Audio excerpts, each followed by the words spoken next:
All right, let's do Yud. It fits in well with what the Zera Shimshon is saying, but I don't know if it's... Yeah, no, it's not bad. It's good. All right, Yud is very short. Yud, last one. Yud Aleph? No, you don't Yud Yud Aleph on this? No, Ekev is just Yud, I think. No. You have Yud Aleph? Yeah, because it's one off. One off. Yeah, but it just means that he switched one with the other.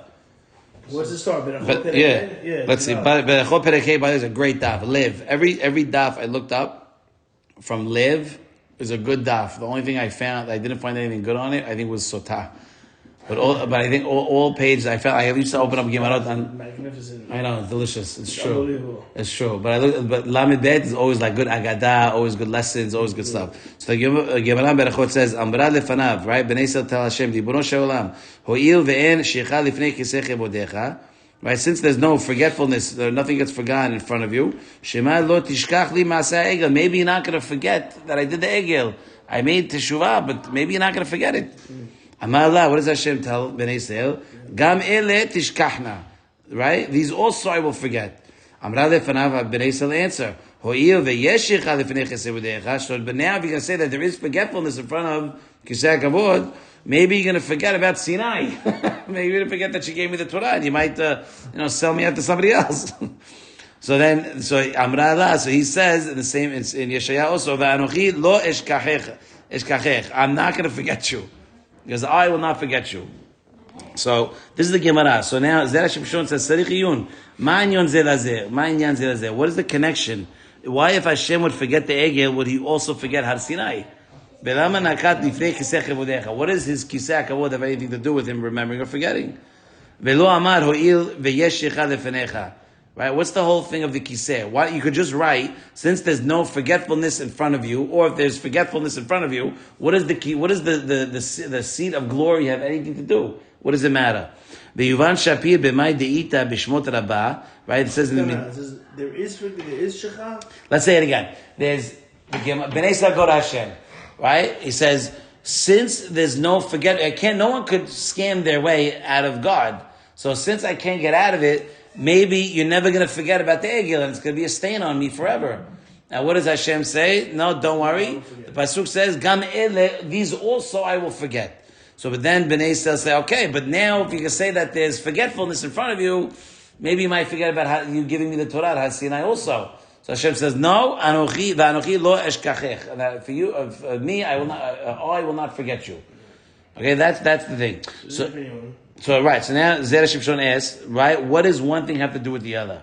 Why are you writing kisei chebodecha? Why didn't you just write? Meaning, why? Just if you forget the egel, why does that automatically mean you're going to forget that you gave me the Torah? Why does one have to do with the other? Because it's shechah.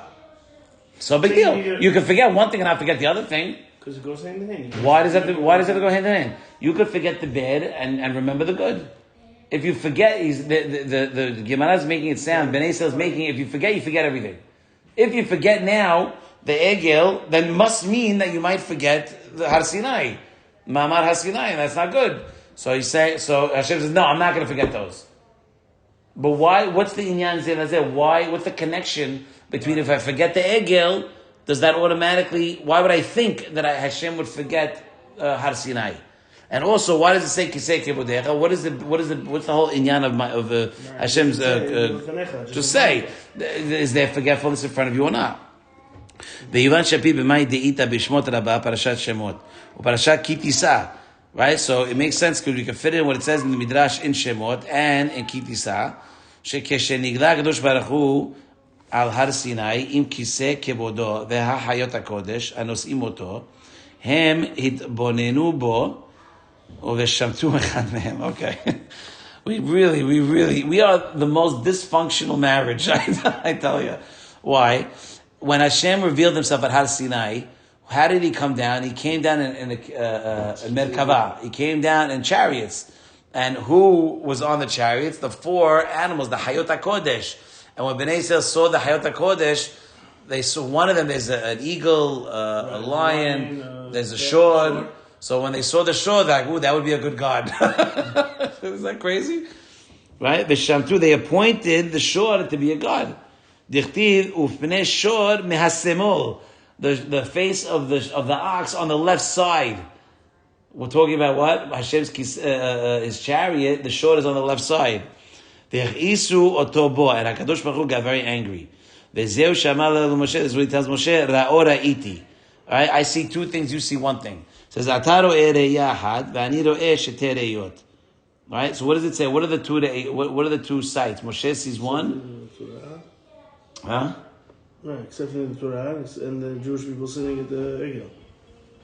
Oh, so what did Moshe? Oh, so Moshe saw one of what? Just Moshe Hashem just saw Kabbalat Torah. Okay, fine. He saw Kabbalat Torah. V'ani ro'eh shtei reyot. I see the Kabbalat Torah. I also see the Ekev. What's coming next? Okay. U'mata davar mevuad. Now it makes sense. She'im yishkach ma'aseh Egel. If he forgets the Egel, he has to also forget how the Egel came there in the first place, which was the shod on his, which was the shod, the ox that was on his chariot. It's not like one happened 1 year apart. It happened on the same day, right? It happened at the same time. Happened at the same time. So if you're gonna forget one, they saw it. You can't forget this part that's connected to the other part, right? The Hayu Kabbalat Torah Shaita Be'oto Ma'amad. The Kal Lavin, easy to understand. By the way, I hate it when it says the Kal Lavin and you don't understand. Yeah, that's the worst. It makes you feel like that's the worst. It really does. You understand? The Gemaran Berachot says it's gorgeous. The Gemaran Berachot says that Bnei Yisrael tell Hashem, I feel that since there's no forgetting in front of you. Maybe you're never going to forget the Egel, it's going to be on me forever. Hashem says, don't worry, gives a pasuk, I forget even those. And Bnei Yisrael says, oh, well, shoot. Well, if there is Shechicha in front of you, maybe you're also going to forget Har Sinai that happened to me. So the question is, what does one have to do with the other? Why do you have to, if you remember one, or if you forget one, why do you automatically have to forget the other one? Maybe you'll just remember the other one. And we explained that, it explains it in the Midrashim, that when Hashem came down, with the Merkava, he had his Hayot HaKodesh, which we say every day. Hayot HaKodesh, Bera'ash Gadol, Nitnasi'im, Le'omatam Shebachim Omerim, Baruch Hashem, right? So the Hayot HaKodesh had 4 animals. The left one was the shor, was the ox. And when Bnei Yisrael saw it, because remember, we saw, and by the way, that really engraved in us. That's how one of the reasons how we're able to survive this long, because it's the spark is in us. No matter how bad or how far the Jew gets, you talk to him about Torah, you see light come from him. So I see it all the time. I can talk to a guy that knows nothing. I give him something, nice on the parasha, nice on something, and his face lights up. I got my taxi driver in Israel to put on tefillin every day, because he would take me to the airport and pick me up from the airport. And the only thing we talked about was Torah, because I don't care about kids. Somebody said, one of the guys I used to learn with sent me a picture of his kids. Oh, you have to see how cute my kid is. I call him up. I go, let me ask you a question. I go, do you like other people's kids? He goes, no. I go, so what makes you think I wouldn't like your kids? So he goes, what do you mean? I go, no. So I tell him, if you want to be real, if you want to be my friend, then be real. Don't send we have to be nice, like fake nice. Be real nice. So I'm teaching him, be real. Don't send pictures. That's not the way to get close to me. Get close to me by talking normal. Establish something real. Now we're really friends. Not fake stuff. You show me your wedding album next. I don't understand. So over here he's saying that since you remember because by the way, it also says that Hashem caught it. He caught that we saw it, and then because it says that Hashem got angry on, like he caught us, and because he knows everything, he caught us, and he basically told us. And this is what Hashem said. This is what Hashem tells Moshe. Ra'ora iti. You see one thing, I see two. You see the Hayot HaKodesh and Ma'aseh Merkava, and you see the Luchot. I see all that, and I also see what's coming next. That ain't pretty, right? So now it makes sense, because if you're going to forget the Egel, you have to automatically forget Har Sinai, because it happened at Har Sinai. We appointed the shor on the Ma'aseh Merkava at the exact time when we received the Torah. You understand? Yeah, they had a point. We had a point. So Hashem said, don't worry. We always know Hashem's going to protect us. He loves you. He loves you. He's your father. Baruch Adonai L'olam. Amen. Amen. Hazak Ubaruch.